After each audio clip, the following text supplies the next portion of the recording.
Then spake Jesus again unto them, saying, I am the light of the world.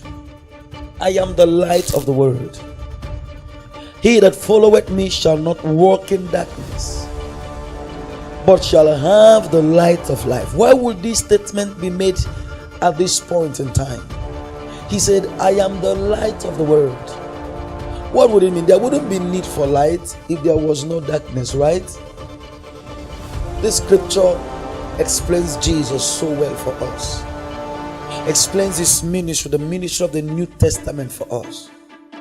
You know, the ministry of the New Testament uncovers the mind of God for us, his mind for all time. For instance, there are people who say that God became gracious after that Jesus died. The death of Jesus didn't change God's mind for man. It unveils God's mind to man. God didn't become what he wasn't after Jesus died for man. The death of Jesus didn't pacify God's anger.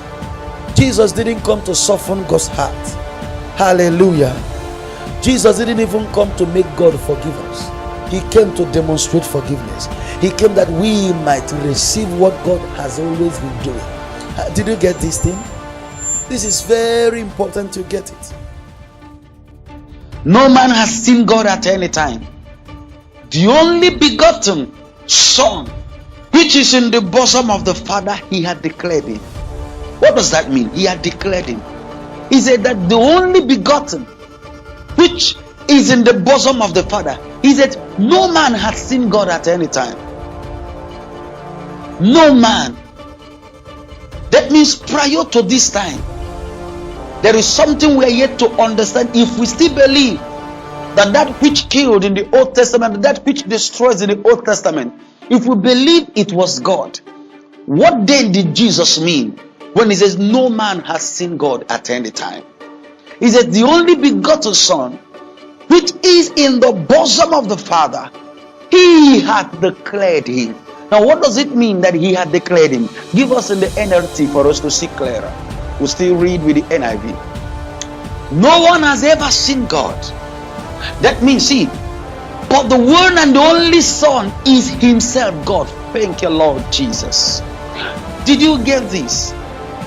That means no one can claim an absolute knowledge of God if he does not know Jesus. You cannot know God without Jesus.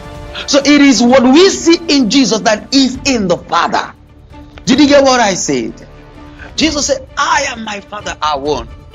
That means as we go on studying the life of Jesus, whatever we see in Jesus is actually what we will see in the Father. Did you get it? This is very important to get it. The men of old thought that God was killing. They thought that God was destroying. But God wasn't in the business of destroying anybody. He has always been a savior. Praise the Lord. Job said, shall we receive good from the Lord and not receive evil? Job said, the Lord giveth, the Lord taketh. And this is what so many ministers say today. At almost every funeral, you hear ministers screaming, the Lord giveth, the Lord taketh. God doesn't take people by death. He doesn't kill people. But Job, because of darkness, he was thinking that God was the one killing.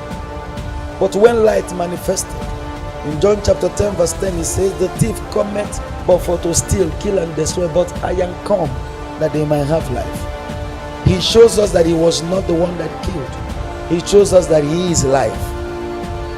Praise the Lord. Jesus said, I am the light of the world. I am the light of the world. What do you do with light? You see with light, right? Jesus said, I am the light of this world. Can somebody say amen? When someone is sick and is thinking God gave him sickness, my question is, which light are you seeing with? Who gave you the sickness? God is not the author, can never be an author of sickness. Who gave you the sickness? Glory to God. He says, he has revealed God. Now, Jesus has revealed God. And I know Jesus never made anyone sick. Did you see Jesus make people sick? All through his earthly work, he He was the one delivering people from sickness. The Bible says how God anointed Jesus of Nazareth with Holy Ghost and with power, who went about doing good. And the Bible says, and was healing all. He was the healer of all. Hallelujah.